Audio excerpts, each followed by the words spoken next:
என்னுயிரே செல்லம்மா கதையில் உங்களுடன் இணைவது நான் குமுதா மகேஷ். ரதி அவள் ஆர்டர் செய்திருந்த கேக் பாக்ஸை வாங்கி கொண்டு வெளியில் வந்து கொண்டிருக்க கடைக்குள் சென்ற தேவா தெரியாதனமாக அவள் கையில் இருந்த கேக்கை தட்டிவிட கேக் பாக்ஸ் கீழே விழுந்தது.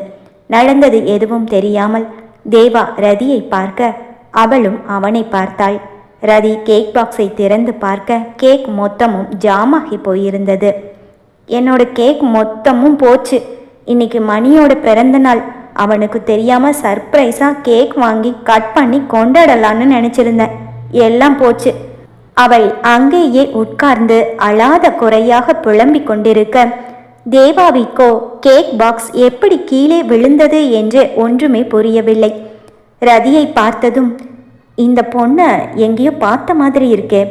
தன் கேசத்தை கைகளால் கோதி சில வினாடிகள் யோசித்தவன் அன்று பிரகாஷை அடைக்கும்போது எங்கிருந்தோ வந்து அவனுக்கு முதல் உதவி செய்தவள் இவள்தானே. அது மட்டுமா, என் கையில் இருந்த காயத்திற்கும் பேண்டேஜ் சுற்றினாளே. தனது வலது கையில் இருந்த அந்த காயத்தின் தழும்பை பார்த்து கொண்டவன் கடைக்கார பையனிடம் சென்று என்னாச்சு என்று கேட்க, சார், நீங்கள் உள்ளே வரும்போது அவங்க கேக் வாங்கிட்டு வெளியே போயிட்டு இருந்தாங்க. உங்கள் கை பை மிஸ்டேக்காக அந்த கேக் பாக்ஸை தட்டி விட்டுடுச்சு. அதனால கேக் மொத்தமும் கீழே கொட்டிடுச்சு என்று அந்த கடைக்கார பையன் நடந்ததை சொல்ல, இஸ் இட் என்று தன் நெற்றியை சுருக்கி யோசித்தபடியே மீண்டும் அவன் ரதியை பார்க்க அவளோ அவனை பார்த்து முறைத்தபடியே ரவுடி என்று அவனுக்கு கேட்கும்படி சொல்லிவிட்டு கீழே விழுந்த கேக்கை சரிப்படுத்த முயன்று கொண்டிருக்க தேவா அங்கு இருந்த தூணில் சாய்ந்து நின்று தன்னை மறந்து அவளை பார்த்து கொண்டிருந்தான். கேக் எல்லாம் போச்சு. ச, என்னோட மணி பர்த்டே அதுவுமா இப்படி ஆயிடுச்சு. கோபமாய் புலம்பியபடியே அவள் கேக் பாக்ஸில் மீதம் இருந்த கேக்கை சரிப்படுத்தி கொண்டிருக்க கோபத்திலும் ஜொலித்த அவள் முகம் அவனை ஏதோ செய்ய தன்னை மறந்தான். ஒரு பெண்ணை பார்த்தவுடன் தோன்றும் புதுவிதமான உணர்வு. இதுவே அவனுக்கு முதன்முறை. பள்ளியில் படிக்கும் போதும் சரி, கல்லூரியில் படிக்கும் போதும் சரி, தனக்கென ஒரு குறிக்கோளை வைத்து கொண்டு அதை நோக்கியே ஓடியவனுக்கு இதற்கு முன் இப்படி தோன்றியதில்லை. பள்ளி, கல்லூரி, அலுவலகம் என்று எத்தனையோ அழகான பெண்களை கடந்து வந்தவனுக்கு இன்று 28 வயதில் யாரோ முன்பின் தெரியாத பெண் இவளை பார்க்கும்போது உண்டான மனதின் தடுமாற்றம், அதற்கு பெயர் என்னவென்று கூட தெரியாமல் அவன் அவளையே பார்த்து கொண்டு நின்றிருக்க, சார், உங்க ஆர்டர் என்று கடை பையன் கேட்க சுயத்திற்கு வந்தவன் வலுக்கட்டாயமாக பார்வையை வேறு பக்கம் திருப்பிக் கொண்டான். கடை பையனிடம் சென்றவன், அவங்களுக்கு அதே மாதிரியே இன்னொரு பாக்ஸ் கேக் பேக் பண்ணி கொடுத்துடுங்க, அதுக்கும் நானே பே பண்ணிடுறேன் என்று அவன் சொல்ல, ஓகே சார் என்று பில் வர 2 கேக்குகளுக்குமான பில்லை கட்டினான்.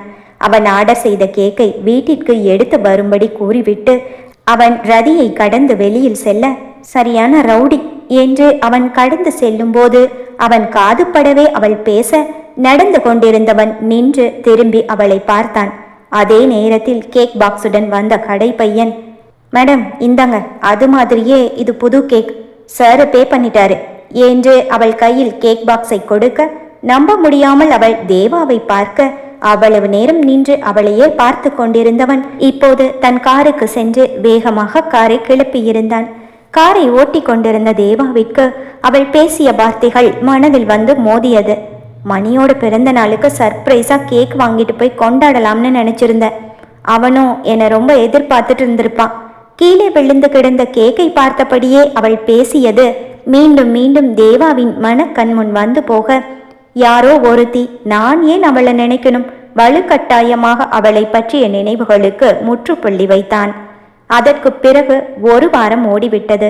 அவ்வப்போது ரதியின் முகம் தேவாவிற்கு ஞாபகம் வந்தாலும் அவனுக்கு இருந்த வேலைப்பழுவின் காரணமாக வேறு எந்த உணர்வுகளுக்கும் முக்கியத்துவம் கொடுக்க கூடாது என்று தன் மனதிற்கு கடிவாளம் போட்டவன் இரவு தூங்கும் அந்த 6 மணி நேரத்தை தவிர மீதி நேரங்களில் பிஸியாகவே ஓடிக்கொண்டிருந்தான்.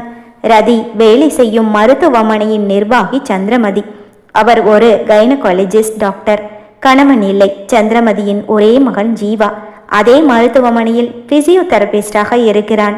சந்திரமதிக்கு நிறைய சொத்து பத்து, பணத்திற்கு எந்த குறைவும் இல்லை. கணவர் இறந்த பிறகு அவருடைய பூர்வீக சொத்துக்கள் சந்திரமதிக்கு வந்து சேர அதில் இந்த மல்டி ஸ்பெஷாலிட்டி ஹாஸ்பிட்டலை கட்டி நடத்தி வருகிறார். மிகவும் நல்ல குணம் படைத்த பெண். சந்திரமதிக்கு ரதி தேவியை மிகவும் பிடிக்கும்.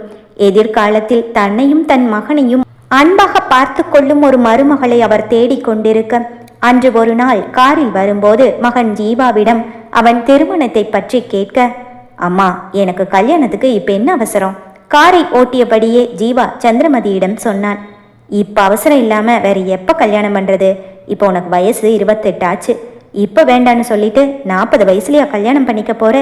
சந்திரமதி கார் கண்ணாடியின் வழியே வேடிக்கை பார்த்தபடியே மகனிடம் பேசி கொண்டிருந்தார். இன்னும் 2 வருஷம் போகட்டுமேமா, ஜீவா சொல்ல, ஜீவா அங்க பாருடா, அந்த லாவெண்டர் கலர் சுடிதார் போட்ட பொண்ணு அழகா இருக்கால. அவனும் திரும்பவே இல்லை. டேய் இந்த பொண்ணை பாரு, டிஷர்ட் ஜீன்ஸ் நல்லா இருக்கா. சந்திரமதி எப்போதுமே இப்படித்தான். தன் மகனுடன் சேர்ந்து போகும்போதும் வரும்போதும் வழியில் வரும் பெண்களை காட்டி, உனக்கு எந்த மாதிரி பொண்ணு வேணும் என்று அன்பு தொல்லை செய்வார். ஆனால் ஜீவாவோ சந்திரமதியிடம் பதில் எதுவும் சொல்லாமல் சமாளிப்பான். இன்றும் அப்படித்தான். கடிவாளம் போட்ட குதிரையைப் போல சாலையை மட்டுமே பார்த்து காரை ஓட்டிக் கொண்டிருந்தான். சந்திரமதி சாலையில் செல்லும் பெண்களை ஜீவாவிடம் காட்டி ஒப்பீனியன் கேட்டாலும் அவர் மனதில் ரதியைப் போல ஒரு அன்பான அழகான பெண்தான் தனக்கு மருமகளாக வரவேண்டும் என்று நினைத்திருந்தார். காற்றில் கலைந்த தன் கூந்தலை சரி செய்தபடியே ஜீவாவை பார்த்த சந்திரமதி, ஜீவா, நம்ம ஹாஸ்பிட்டல்ல ஒர்க் பண்ற ரதி தேவியை பத்தி நீ என்ன நினைக்கிற? மிகுந்த எதிர்பார்ப்புடன் சந்திரமதி மகனை பார்த்து கேட்க, ரதியா? நல்ல பொண்ணுதாம்மா. டைமுக்கு பங்க்சுவலாக வந்துடுவாங்க.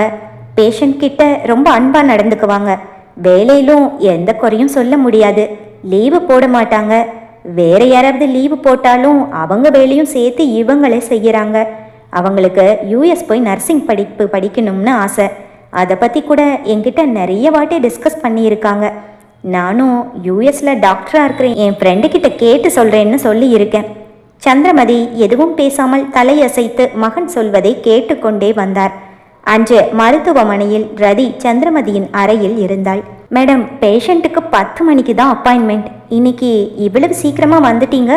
ரதி கேட்க, உங்ககிட்ட ஒரு முக்கியமான விஷயம் பேசணும், அதனால தான் உன்னை வர சொன்னேன் என்று சந்திரமதி சொல்ல, சொல்லுங்க டாக்டர் என்றாள் ரதி. ரதி, எனக்கு உன்னை ரொம்ப பிடிக்குமா? சந்திரமதி சொல்ல சிரித்தாள் ரதி. தெரியும் டாக்டர், நீங்கள் என்ன உங்ககிட்ட வேலை பார்க்குற ஸ்டாஃபாக மட்டும் நினைக்கல, என் மேலே ரொம்ப அன்பாக இருக்கீங்க. என்னோட பிறந்த நாளுக்கு தங்க வழியை கிஃப்டாக வாங்கி கொடுத்து கண்டிப்பாக போட்டுக்கணும்னு சொன்னீங்க. ரதி சொல்ல சிரித்து கொண்ட சந்திரமதி, நான் உங்ககிட்ட ஒரு விஷயம் கேட்கணும் என்று தயக்கமாக சொல்ல, என்ன விஷயம் டாக்டர், சொல்லுங்க என்றாள் ரதி. என் பையன் ஜீவாவை உனக்கு பிடிச்சிருக்கா? நீ அவனை கல்யாணம் பண்ணிக்கிறியாமா? சந்திரமதி வெட்டு 1 துண்டு 2 என்று நேரடியாக கேட்டுவிட அதிர்ந்து போனாள் ரதி. ஜீவா அவனுடன் படித்து வேறு ஒரு மருத்துவமனையில் டாக்டராக பணியாற்றும் பெண் மருத்துவர் யாழினியை உயிருக்கு உயிராக காதலிக்கிறான். இந்த விஷயம் ரதிக்கு நன்றாகவே தெரியும். என்ன மேடம் சொல்றீங்க? ஜீவா சார் எங்க, நான் எங்க? அதெல்லாம் சரிப்பட்டு வராது மேடம் என்று நாசுக்காக சொல்ல, எல்லாம் சரியா வரும், சந்திரமதி தீர்க்கமாக கூறினார். ஜீவா இன்னும் அவனுடைய காதலை பற்றி அம்மாவிடம் எதுவும் சொல்லாத போது, ரதி எப்படி உங்கள் மகன் ஒரு பெண்ணை காதலிக்கிறார் என்று சொல்ல முடியும்? அவள் யோசனையோடு இருக்க, ஏன் ரதி, ஸ்டேட்டஸ் வச்சு வேண்டான்னு சொல்றியா? சந்திரமதி விடுவதாக இல்லை. இல்லை மேடம், அது என்று ரதி விஷயத்தை தவிர்க்க வழி தெரியாமல் விழிக்க, இதோ பாரு ரதி, என்கிட்ட பணம் காசு சொத்துன்னு எல்லாமே நிறைய இருக்கு. எனக்கு வேண்டியது என்னையும் என் பையனையும் அன்பை பார்த்துக்கிற ஒரு பொண்ணு, எங்கள் 2 பேரையும் நேசிக்கிற மாதிரி. அவ இந்த ஹாஸ்பிட்டலையும் நேசிக்கணும். இந்த தகுதியெல்லாம் உன்கிட்ட இருக்கு, எனக்கு அது போதும். சந்திரமதி விடாப்பிடியாக பேசி கொண்டிருக்க, மேடம், நான் இப்போதைக்கு கல்யாணம் பண்ணிக்க போகிறதில்ல. மேல் படிப்பு படிக்க அமெரிக்கா போகலாம்னு முடிவு பண்ணியிருக்கேன். என்னை மன்னிச்சிடுங்க. அதற்குள் மருத்துவத்திற்காக நோயாளிகள் வந்து காத்திருக்க ரதி அறையை விட்டு வெளியில் வந்துவிட்டாள். அன்று மதியம் பிசியோதெரப்பிக்கு வந்த பேஷண்ட்டுகளின் லிஸ்டை வாங்கி கொண்டு ஜீவாவின் அறைக்கு சென்ற ரதி, சார், உங்ககிட்ட ஒரு முக்கியமான விஷயம் பேசணும் என்று தயங்கி நிற்க, என்ன விஷயம்? அம்மா லீவு கொடுக்க மாட்டேங்கிறாங்களா? விளையாட்டாக சொல்லி சிரித்தான் ஜீவா. அதில்லை சார், கொஞ்சம் பர்சனல், ரொம்ப முக்கியம் என்று ரதி சொல்ல, அதானே வருஷத்துக்கு 365 நாளும் லீவ் இல்லாமல் ஹாஸ்பிட்டலுக்கு வர்ற ஒரே ஆள் நீங்கள் தானே, உங்களுக்கு எதுக்கு லீவு? சரி, என்ன பர்சனல் விஷயம்? ஜீவா கேட்க, ஜீவாவின் திருமண விஷயத்தை பற்றி சந்திரமதி ரதியிடம் பேசியதை ஜீவாவிடம் கூறினாள் ரதி. மீண்டும் சத்தமாக சிரித்தான் ஜீவா. அதானா, இன்னைக்கு காரில் வரும்போது அம்மா காரணமே இல்லாமல் உங்களை பற்றியே பேசிட்டு வந்தாங்க. கதை அப்படி போகுதா? ஜீவா சொல்ல, சார் ஒரு சின்ன ரெக்வெஸ்ட், நீங்கள் இன்னைக்கு டாக்டர் யாழினியை லவ் பண்ணுற விஷயத்த மேடம் கிட்ட சொல்லிடுங்க. இல்லைனா என்னால் அவங்கள சமாளிக்க முடியாது. நீங்கள் லேட் பண்ணினா நானே அவங்க கிட்ட சொல்லிடுவேன். ரதி சீரியஸாக சொல்ல, மீண்டும் சிரித்தான் ஜீவா. நீங்களே சொல்லியிருக்கலாமே, எனக்கு ஒரு வேலை மிச்சம். சரி கூலாருங்க, நான் அம்மா கிட்ட பேசுகிறேன் என்றான். சார் ப்ளீஸ் இன்னைக்கே சொல்லிடுங்க, என்னால் மேடமை ஃபேஸ் பண்ண முடியலை. ரதி பாவமாய் சொல்ல, ஓகே ஓகே, இன்னைக்கு என்னோட காதலை பற்றி அம்மா கிட்ட நிச்சயம் சொல்லிடுறேன். அம்மா இனிமே என்னை கல்யாணம் பண்ணிக்க சொல்லி உங்களை தொந்தரவு பண்ண மாட்டாங்க. ஓகேயா, நான் பார்த்துக்கிறேன், கவலை விடுங்க என்று ஜீவா சொல்ல, தேங்க்யூ சார் என்று சொல்லி அருகே விட்டு நிம்மதி பெருமூச்சுடன் வெளியில் வந்தாள் ரதி. டாக்டர் யாழினி அவ்வப்போது ஜீவாவை தேடி மருத்துவமனைக்கு வரும்போது ரதி யாழினியை பார்த்திருக்கிறாள். எப்போதும் சிரித்த முகத்துடன் இருக்கும் பெண், ஜீவாவிற்கு பொருத்தமான துணை. சந்திரமதிக்கு இந்த விஷயம் தெரிய வந்தால் கண்டிப்பாக ஜீவா யாழினி காதலை அவர் ஏற்றுக்கொள்வார். மனதில் நினைத்தவளாய் தன் வேலைகளை பார்க்க துவங்கினாள் ரதி. தேவாவின் இல்லம். மணி 9. இரவு உணவை எப்போதும் எல்லோரும் ஒன்றாக சேர்ந்து உண்பதுதான் வழக்கம். அன்று எல்லோரும் உணவு மேஜையில் அமர்ந்திருக்க தேவா அலுவலகத்தில் இருந்து வீட்டிற்கு வர சற்று காலதாமதமானது. அவனுக்காக எல்லோரும் உணவு மேஜையில் சாப்பிடாமல் காத்திருந்தார்கள். தேவாவின் தந்தை மனோகரன், அவனுக்கு பக்கத்தில் மனோகரனின் 2வது மனைவி யசோதா. தேவாவின் தாய் அவனுக்கு 12 வயதில் இருந்துவிட மனைவியின் தங்கை யசோதாவை 2வது திருமணம் செய்து கொண்டார் மனோகர். அவருக்கு இன்னொரு புறம் தேவாவின் அக்கா அபிராமி காதல் திருமணம் செய்து கொண்டு 1 வருடம் மட்டுமே கணவனுடன் வாழ்ந்துவிட்டு பின் புகுந்த வீட்டில் ஏற்பட்ட மனக்கசப்பின் காரணமாக பிறந்த வீட்டிலேயே இருக்கிறாள். அடுத்து தேவாவின் தாய் மாமா மூர்த்தி கடந்த 10 வருடங்களாக அவர்கள் வீட்டில்தான் தங்கி இருக்கிறார். தேவாவின் பாட்டி பத்மாவதி. இத்தனை பேரும் அவனுக்காக காத்திருந்தார்கள். தேவாவின் கார் பார்க்கிங்கில் நுழைந்தது. காரை நிறுத்திவிட்டு வீட்டிற்குள் வந்தவன் தனக்காக காத்து கொண்டிருந்தவர்களை பார்த்து, நான் தான் லேட் ஆகும், எனக்காக வெயிட் பண்ண வேண்டாம், நீங்கள் சாப்பிடுங்கன்னு சொன்னேனே. ஏன் பாட்டி, நீங்கள் சீக்கிரமே சாப்பிட்டுட்டு மாத்திரை போடணும், நான் உங்களுக்கு சொல்லியிருக்கேன்ல. தேவா அக்கறையாக கேட்க, எனக்கு பசிக்கலப்பா, நீ போய் முகம் கழுவிட்டு ரெடி ஆயிட்டு சீக்கிரவா, எல்லாரும் ஒன்றா சேர்ந்து சாப்பிடலாம் என்று பாட்டி சொல்ல, அடுத்த 10 நிமிடத்தில் டைனிங் டேபிளில் வந்து அமர்ந்தான் தேவா. பொன்னி எல்லோருக்குமான உணவை பரிமாற எல்லோரும் சாப்பிட்டு முடித்தார்கள். தேவா, உன்கிட்ட ஒரு முக்கியமான விஷயம் பேசணும். நான் பாட்டி ரூமுக்கு போகிறேன், நீயும் அங்கே வந்துடு என்று சொல்லிவிட்டு சாப்பிட்டு முடித்ததும் தாயை அழைத்து கொண்டு அவர் அறைக்கு சென்றார் மனோகரன். தேவாவின் பாட்டியும் தந்தையும் உள்ளே அறையில் அமர்ந்திருக்க தேவா சாப்பிட்டு முடித்து அவர்களை பார்க்க சென்றான். என்னப்பா, ஏதோ முக்கியமான விஷயம் பேசணும்னு சொன்னீங்க, என்ன பேசணும் என்று சுவற்றில் சாய்ந்து நின்றபடியே அவன் கேட்க, இங்க பாப்பா, இப்படி வந்து உட்காரு என்றார் பாட்டி. பாட்டியின் அருகில் சென்று அமர்ந்தான் தேவா. தேவா, உங்க அம்மா நம்மளை விட்டு பிரிஞ்சு போய் 15 வருஷம் முடிய போகுது. அவ கடைசியா உயிரை விடுறதுக்கு முன்னாடி உங்க அப்பா கிட்ட வாங்கின சத்தியம் உனக்கு ஞாபகம் இருக்குன்னு நினைக்கிறேன். பாட்டி கண்கலங்க சொல்ல, ஆமா தேவா, அந்த ராஜ பொண்ணை பத்தி ஒரு விஷயம் கேள்விப்பட்டேன். அவ வேலை செய்கிற ஆஸ்பத்திரி டாக்டருக்கும் அவளுக்கும் கல்யாணம் பண்ண போறதா பேச்சு அடிப்படுது. உங்க அம்மா சாகும்போது அவ என்கிட்ட வாங்கின சத்தியத்தை நிறைவேற்றுறதுக்கான நேரம் வந்துடுச்சுன்னு நினைக்கிறேன். அந்த ராஜன் பொண்ணு கழுத்துல நீ தாலி கட்டணும், அவ உனக்கு மனைவியா ஆகணும், உங்க அம்மா ஆசை நிறைவேறணும். மனோகர் இறந்து போன தன் மனைவியை நினைத்து பேசி கொண்டிருந்தார்.